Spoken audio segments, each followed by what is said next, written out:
Hey there, this is your pal Pally, and welcome back to Git Er Raid. I'm taking a look at PTR fights for the upcoming Siege of Orgrimmar raid. As always with PTR testing, the bugs will be plentiful and tuning will be off, so keep that in mind. I lost my hard drive last week and thus missed putting together guides for the last 3 encounters tested. I may do a summary of my impressions at some point soon, but let's keep going with the next fights that were baited.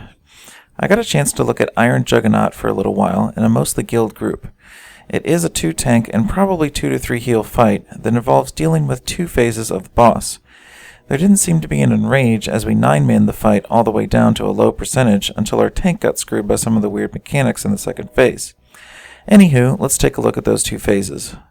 The Juggernaut starts out in Assault mode, and when he reaches 100 energy, he will switch to Siege mode. In Assault mode, the tanks will be taking quite a bit of damage from his flame vents. Big note, this is a frontal cone attack that hurts. Don't stand in front of the boss, should go without saying. But of particular note will be the off tank. You need to stay away from the front until it's your turn to tank. It seemed like the tanks I was running with were taunting at 3 stacks, which is a 60% armor reduction and a dot of 150k or so. Yeah, it all seems to be hurting tanks pretty badly. Fortunately, there's some rest in the second phase for the tanks for that.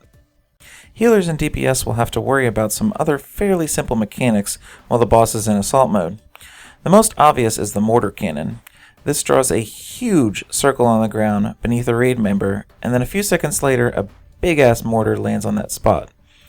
You should probably move out of the giant red targeting circle, although many times it seems like the radius of the explosion was much more than the actual ground effect. Hopefully that gets resolved in live. Speaking of ground effects, the other one to worry about is the borer drill. This was giving our healers particular trouble as the spikes from this seemed to be following them constantly. Basically they dealt with it and ate the damage sometimes, and others they just ran. It seemed like from watching the footage after that the drill spawned closer to the boss and maybe you can range it some. More info likely needed when this one goes live. Beyond a simple dot placed on a random raid member from a scatter laser, the biggest part of this phase is the crawler mines. 3 of these little buggers are released periodically and run towards a random raid member. Once there, they burrow down and begin a detonation sequence. They are immune from all damage at all times, and when they explode, they do about 300k physical damage to the whole raid. 1 of them going off hurts, 2 probably wipes the raid. So how do you deal with it? Well, if you notice when you hover over them, you can mount them. Why on earth would you want to mount a mine? Well, to explode it harmlessly. Well, mostly harmlessly. Whomever jumps on the mine takes way over 700k physical damage and gets shot up into the air to take some additional fall damage. Yeah, what? So who can take a crap ton of physical damage to the face? Oh yeah, your tanks with all their spiffy armor that reduces physical damage. It's the job of the off-tank to hop on as many mines as possible and take it for the team. Certainly, you probably need to be topped off, and maybe you need a small CD or 2 every now and then, but they come out so often that you'll need to keep up with them. It makes it particularly difficult to get them when they're spread out, so you might want to tell your healers if you're going to miss one. But continue hopping on mines to help out your raid. I'll note, though, that it's possible for a non-tank to take one of these if they have the proper CDs. I was able to take a mine with deterrence up, but definitely not without it. It did about 720k when I didn't have deterrence, so it was about 300k with deterrence up. I'd say things that straight up reduce damage will work here, like dispersion and such, but obviously the more armor you have, the easier it will go.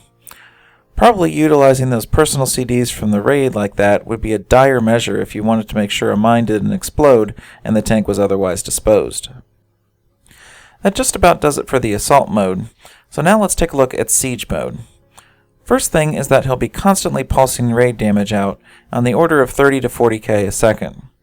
Second thing is that you have to deal with the mine still. Although bug reports said you shouldn't have to deal with those on live, and there was an ability called Demolisher Cannons that I didn't see. Probably a bug as well. What we did get was the shock pulse. Let me read from the dungeon journal just this once because it's priceless. Shock pulse causes a wave of force that knocks players back significantly. You think? You think? Yeah, watch this one right here to show just how far significantly can be. So you have to make sure you don't put yourself in a bad position to get knocked back that far. Thus we stayed around the entrance here and got knocked into the fences. I'd say that will probably be a preferred method to dealing with a shock pulse, so take that to heart. The other mechanic to deal with in this phase is the combination of tar and the cutter laser. The tar is a basic snare plus damage crap on the ground. Not too bad on its own. However, the cutter laser chases someone random in the raid. Obviously, if it catches them, it's pretty certain that the person will die, so you have to kite it. However, if you kite it into a tar puddle, it explodes in the raid, nearly killing everyone. So if you get the little eyes on your head, drop everything and focus on leading the laser safely through a maze of random puddles on the ground. You'll see I fail, and we do recover the raid here, but it's basically the deadliest mechanic in this fight, so it should bear the most focus. Once the boss's energy winds down to 0, he'll switch back into assault mode, and you'll rinse and repeat. Blizzard has confirmed that they artificially inflated the boss's health for testing purposes, so the 650 million you see here will probably be around 400 million or so, in line with the other bosses. They want the fight to be around 8 minutes long, they said. That's probably a good move, as the fight has fairly simple mechanics with a lot of movement for people. It would probably get really boring quickly if it was any longer than that. Anywho, you've seen the major mechanics of Iron Juggernaut at this point. Watch your feet, tanks explode mines, and don't explode the tar with the laser, and you'll have this fight licked. Thanks for watching, and please comment, like, and/or subscribe to the video if you found it helpful, and have a good one!